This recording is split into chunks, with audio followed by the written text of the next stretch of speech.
জীবনটা এটা হচ্ছে লালসাময় একটা জীবন, লোভ, মরিচিকা, মায়াজাল। এই মায়াজালে আমরা আটকে আছি, ফলে মৃত্যুর কথা আমরা ভুলে গিয়েছি। পাগলের মতো ছুটছি, আরো টাকা লাগবে, আরো খ্যাতি লাগবে, আরো যশ লাগবে, আরো দাপট লাগবে। আমার এত টাকা দিয়ে কি হবে? এত সম্পদ দিয়ে কি হবে? এত ব্যস্ততা দিয়ে কি হবে? তোমার স্টপ, থামুন, অনেক হয়েছে। আন্না, থামুন, take a rest, take a breath and think about death.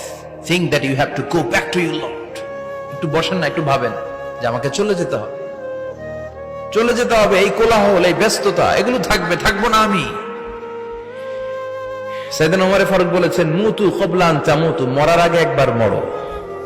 হাসিবু ক্বাবলা আন তুহাসাবু আলাইকুম, তোমার হিসাব নেওয়ার আগে তুমি একবার নিজের হিসাবটা করো না। কাগজ বের করে একটু লিখো না কি কি ভালো কাজ করছিলা, যেগুলো দিয়ে নাজাতের ওসিলা হতে পারে। 1 2 3, আর কি কি আকাম কুকাম করছো দেখো না, লিখে দেখো তোমার অবস্থাটা কি। মরার আগে একবার মরো। মরার আগে খাটের মধ্যে শুয়ে শটান করে চোখ বন্ধ করে একবার মরার ভান করে দেখেন কেমন লাগে।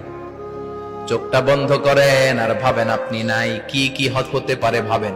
আপনার ছেলে মেয়েরা কান্না জুড়ে দিবে, আপনার প্রাণের স্ত্রী বিলাপ শুরু করে দিবে, বন্ধু বান্ধবের চিৎকার আর মাতম, স্থানীয় এলাকার মসজিদে ঘোষণা, অমুক এলাকার নিবাসী অমুক ভাই অমুকের ছেলে অমুক দুনিয়ায় নাই। সব আত্মীয়রা চলে আসবে, ফেসবুকে স্ট্যাটাস দেয়া হবে, সবাই সবাইকে জানাবে বিকাল 4টায় অমুক হাই স্কুল ময়দানে আপনার জানাজা। ছুটে আসবে, সবাই ছুটে আসবে আপনাকে শেষ বিদায় দিতে, গুড বাই জানানোর জন্য, আল ওয়াদা, বিদায় জানাতে আসবে সবাই। 4 তাকবীর দিয়ে আপনার জানাজা হবে, অশ্রুসিক্ত জানাজায় আপনার বিদায় হবে। কাঠের খাটিয়ার মধ্যে করে কাঁধে তুলে আপনার কবরে নেওয়া হবে।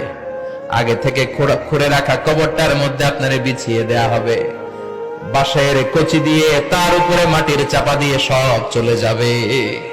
ভাবেন না একবার চোখ বন্ধ করে, this is the circle of life, this is the nature of life. এটা সবার হবে, আমার হবে, আপনার হবে। এত মায়া, এত ভালোবাসা কই যাবে? কেউ থাকবে না, সবাই আপনার অন্ধকার কবরে রেখে দিয়ে চলে আসবে। উপরে বাঁশের কঞ্চি, তার উপরে মাটির চাপা, অন্ধকার আর অন্ধকার। এই অন্ধকার যেন শেষ হতে চায় না, শুধুই অন্ধকার, ঠিক কিনা? এজন্য আমাদের চলে যেতে হবে। দাদা গেল, চাচা গেল, মামা গেল, আমাদেরকেও যেতে হবে। জোরে কোন ঠিক কিনা? একদিন মাটির ভেতরে হবে ঘরে মন আমার, কেন বন্ধ দালান ঘর? প্রাণ পাখি উড়ে যাবে পিঞ্জর ছেড়ে,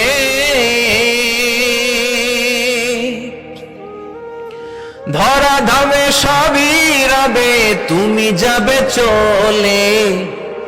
বন্ধু বান্ধব যত, মাতা পিতা যারা সুত, সবই হবে তোমার পরে। মন আমার কেন বন্ধ দালান ঘর?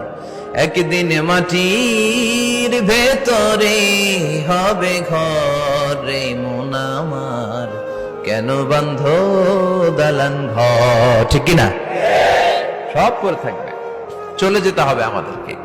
এজন্য আখিরাতের কথা যেন আমাদের স্মরণ হয়। বিশ্বনবী বলতেন, নাহাইতুকুম আন জিয়ারাতিল কুবুর, আমি তোমাদেরকে কবর জিয়ারত করতে আগে নিষেধ করতাম, কিন্তু এখন নিষেধাজ্ঞা প্রত্যাহার করে নিলাম। এখন সব সময় তোমরা কবরের সামনে যাবা আর জিয়ারত করবা। কবরস্থানে জানতো